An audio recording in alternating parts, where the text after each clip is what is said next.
Hello guys, my name is Lindo Kuhle. Welcome to my YouTube channel. Thanks for tuning in. I'm here to update you on what was happening kwababa on DStv Magic, Mzansi Magic.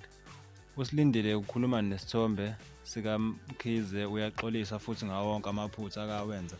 Uthembisa ukuthi uzolungisa yonke into futhi yonke lento ayenzayo wenzela uzwe lakhe yena. Umthembisa ukuthi namhlanje uzomgidela usuku lakhe olukhulu. Ukhuluma nje uciphiza izinyembezi. Kungena umfowabo ubangiphi khona kusenjalo athi sekuyisikhathi manje. Embuka ngqo enhlamvini zamehlo, amthathe bephume bebambene ngengalo.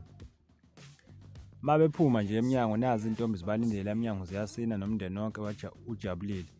Khona insizwa nje esigijima nebhokisi ezihamba nazo elifaka emotweni nebomvu. Ubangizwe naye uhamba naye ulokho embambe ngesandla amvulela isicabha emotweni eminyama kanokusho. Ukhala mawuthi izimoto zihamba zilandelana. Umndeni wamkhizwa kanjalo nowakwambokwazi ubukeka ujabule kakhulu. Ugcwabe avule igeti athi kwamukelekile silindile Mbokazi. Avule izandla ambambe bangene ngaphakathi wonke umndeni uhlangana. Kodwa khona nje lensizwe balandela ngemumva kancane ebukeka ingeneme neze. Yona kanti ke yathi ukukhuluma nozwe lakhe kancane ithi umndeni wakhe uyakudinga ndoda. Uthe esathi uyamlandela ngale nkulumo ayishoyo baphazamiseka kwinkulumo yabo kufika umngani wakhe nentombi yakhe. Ugcwabe naye ubikela omavova abangasekho kwimpepho ukuthi nangu umakoti usengenile manje usilindile Mbokazi. Edonsa imake nenyongo emgcoba emzimbeni. Wenza lokhu nje uyakhuluma ukuthi akavikele umuzi, awuthande, abeqotho, usungumfazi manje wala ekhaya. Ziyagiya insizwa kumnandi kunje yakwaMkhize, ziyagqiza nezintombi. Umakoti ahambise ukhamba kuzwe lakhe ehambe edansa kancane, ehambe edansa naye lithwele ekhanda.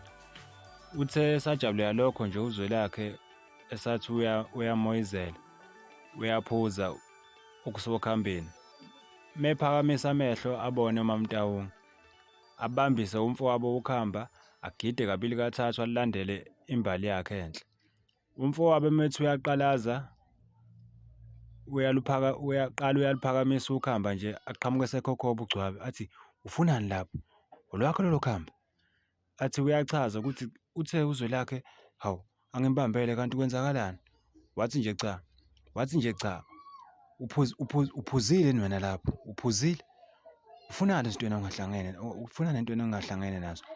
Uzwe lakhe yena uhlanyiswe umuntu wakhe bayibambanele le eminyango bayazijolela nje. Asibambe lapho okwanamhlanje ngizobuya futhi ngikuphathele okunye okwenzekayo lapha kwababa, kodwa ungakhohlwa futhi ukucindezela ulike bese ungishiyela umbono wakho. Bye yo.